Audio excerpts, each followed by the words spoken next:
Welcome to Hindi படி. இந்த வீடியோவில் நம்ம 20 verbs அதாவது 20 வினை சொற்களை பற்றி பார்க்க போகிறோம்.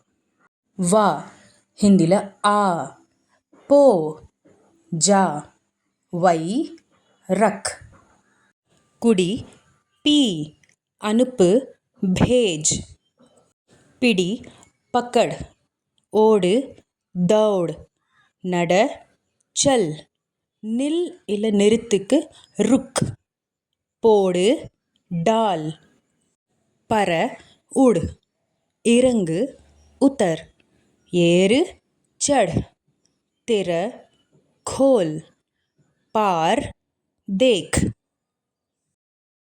எழுது லிக், படி பட், எழு உட், உட்கார் பேட், படு லேட்.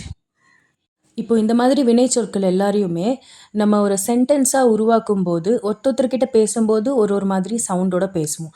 இது நம்ம இன்ஃபார்மல் அண்ட் ஃபார்மல் அப்படின்னு 2 வகையாக பிரிக்கலாம். இன்ஃபார்மல்னா நம்மளோட க்ளோஸ் ஃப்ரெண்ட்ஸ் இல்லை ரொம்ப நம்மளை விட சின்னவங்க அவங்கக்கிட்ட பேசும்போது நம்ம இந்த வினை சொற்களுக்கு பக்கத்தில் ஓ சவுண்டோட சேர்த்து சொல்லணும். இப்போது எப்படின்னா பேட் அப்படின்னா பேட்டோ அப்படின்னு வரணும். ஃபார்மலாக பேசுகிறதுனா நம்ம மரியாதையாக பேசுகிறது, யார்கிட்டையாவது சீனியர்ஸ் கிட்ட நம்மளோட எல்டர்ஸ் கிட்ட மரியாதையாக பேசுகிறது எப்படின்னா அந்த வினை சொற்களுக்கு பக்கத்தில் இஏ அப்படின்னு சவுண்டை சேர்த்துக்கணும். அப்படின்னா பேட் இஏ பேட்டியே.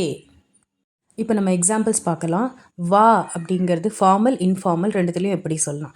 இன்ஃபார்மலாக சொல்லணுன்னா தும் ஆஓ, ஓ சவுண்ட் ஆட் பண்ணி தும் ஆஓ அப்படின்னா நீ வா. அண்ட் ஃபார்மலாக சொல்லணும் மரியாதையோடு சொல்லணும்னா ஆப் யூஸ் பண்ணணும். அண்ட் வினைச்சொற்களுக்கு பக்கத்தில் இஏ சவுண்ட் வரணும். ஆப் ஆயே. இதே மாதிரி பேட் உட்கார் அந்த வினைச்சொற்களுக்கு ஒரு எக்ஸாம்பிள் பார்க்கலாம்.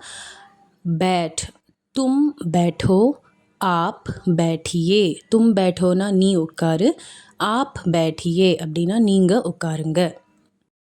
இப்போ இதே மாதிரி லிக் அண்ட் பட் இந்த 2 வினை சொற்களுக்கு தும் அண்ட் ஆப் யூஸ் பண்ணி எப்படி எழுதணுங்கிறத நீங்கள் ஆன்சர் பண்ணி கமெண்ட் பாக்ஸில் போடுங்க.